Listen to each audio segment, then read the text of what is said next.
यह कहानी है एक डरावनी रात की। किसी गांव में बंटी नाम का एक लड़का रहता था।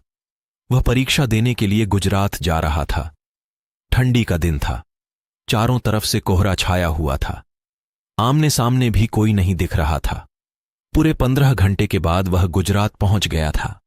परीक्षा अगले दिन थी, इसलिए उसने एक होटल में रहने के लिए सोचा। रात हो गई थी और कहीं भी उसे उसके बजट में सस्ता होटल मिल नहीं रहा था। काफी ढूंढने के बाद उसे एक सस्ता होटल मिला। उसने उस होटल में एक कमरा बुक करवाया और जब वह कमरे में गया तो देखा कि कमरे के चारों तरफ जाले लगे हुए थे। ऐसा लग रहा था कि यह कमरा काफी सालों से बंद पड़ा था और कमरे के अंदर का माहौल एकदम डरावना और सुनसान लग रहा था। लेकिन उसने ये सब नजरअंदाज कर दिया और होटल से खाना मंगवाया और खा पीकर सोने चल दिया। जब वह सो रहा था तो लगभग रात के 1 बजे के करीब उसे किसी के पायल की घुंघरू की आवाज सुनाई दी। बंटी तुरंत नींद से उठ गया और जल्दी से खिड़की के पास गया, ये पता करने के लिए को इतनी रात को किसकी पायल की आवाज सुनाई दे रही है और इस सुनसान रास्ते में कौन आधी रात को घूम रहा है, क्योंकि वहां होटल में बंटी और मैनेजर के अलावा कोई भी नहीं था। तो ये फिर किस औरत की पायल की आवाज सुनाई दे रही है? बंटी खिड़की पर काफी देर तक खड़ा रहा, लेकिन उसे कोई भी नहीं दिखाई दिया। फिर उसने अपने कमरे से मैनेजर को फोन किया और उसे बताया कि मुझे इतनी रात को कब से किसी की पायल की आवाज सुनाई दे रही है। आपको भी दे रही है क्या? मैनेजर ने कहा कि सर, ऐसी कोई बात नहीं है, आपको हवा से ऐसा लग रहा होगा। वैसे भी ये जंगली इलाका है, यहां पर तो हल्की हवा भी तूफान के जैसी लगती है। आप सो जाइए, ऐसी कोई बात नहीं है। बंटी मैनेजर की बात पर भरोसा करके फिर से सोने चला गया। कुछ देर बाद उसे दोबारा वही पायल की आवाज पहले से भी ज्यादा तेज सुनाई देने लगी। इस बार उसने अपने कमरे का दरवाजा खोला और सीधा होटल के बाहर देखने के लिए चला गया। जब वह बाहर आया तो देखा कि एक काफी लंबी औरत है जो सफेद साड़ी पहनी हुए थी। उसके काफी लंबे बाल थे और चेहरा ढका हुआ था। वह अपने हाथ में एक नारियल लेकर के होटल के चारों तरफ चक्कर लगा रही थी। ऐसा लग रहा था कि मानो अपने पायल की आवाज से किसी को बुला रही हैं। बंटी दौड़कर उसके पास गया। कौन है ये औरत जो इतनी रात को यहां घूम रही है?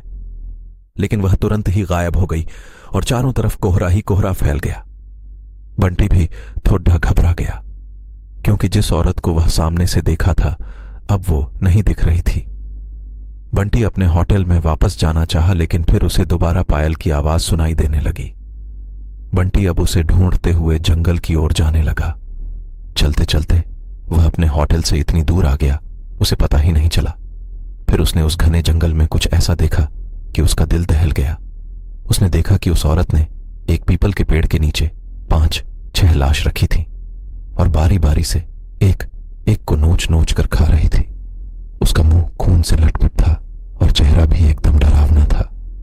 बंटी जब यह सब देखा तो उसके पांव तले जमीन खिसक गई। यह सब नजारा देखते ही उसे डर के साथ साथ रोना भी आने लगा कि वह डायन अब मुझे भी मार देगी, क्योंकि अपने पायल की आवाज से यहां तक तो मुझे लेकर आई है।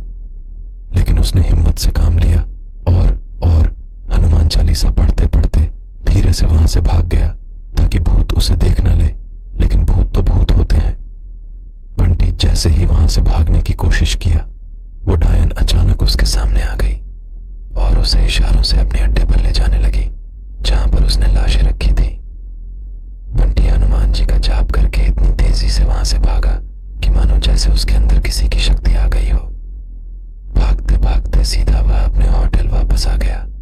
वहां थोड़ी देर ठहरा तो उसे एक आदमी दिखाई दिया। उसे देखकर ऐसा लग रहा था कि यह अच्छा आदमी है। वह बंटी के पास आकर बोला, अरे भाई, क्या हुआ तुम्हें? इतना डरे हुए क्यों हो?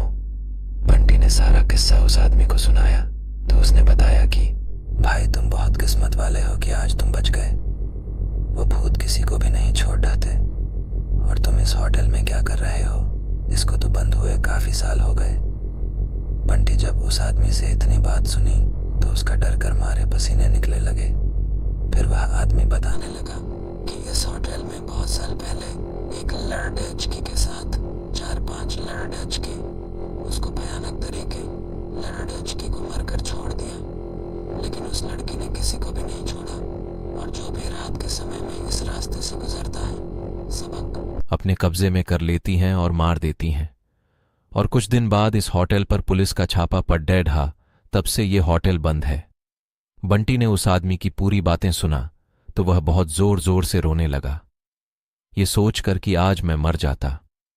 फिर वो आदमी बंटी को चुप कराया और बोला, चलो आज रात तुम मेरे घर रह लो, मेरा घर पास में ही है, डरो मत, अब मैं आ गया हूं ना। बंटी उस आदमी को धन्यवाद किया और उसके साथ उसके घर चला गया और अपने आप से एक वादा किया कि आज के बाद वह भूलकर भी कभी अनजान जगह पर नहीं जाऊंगा। लेखक बोहरे लिमिटेड। वीडियो को लाइक करें, चैनल को सब्सक्राइब करें, कमेंट करें, दोस्तों को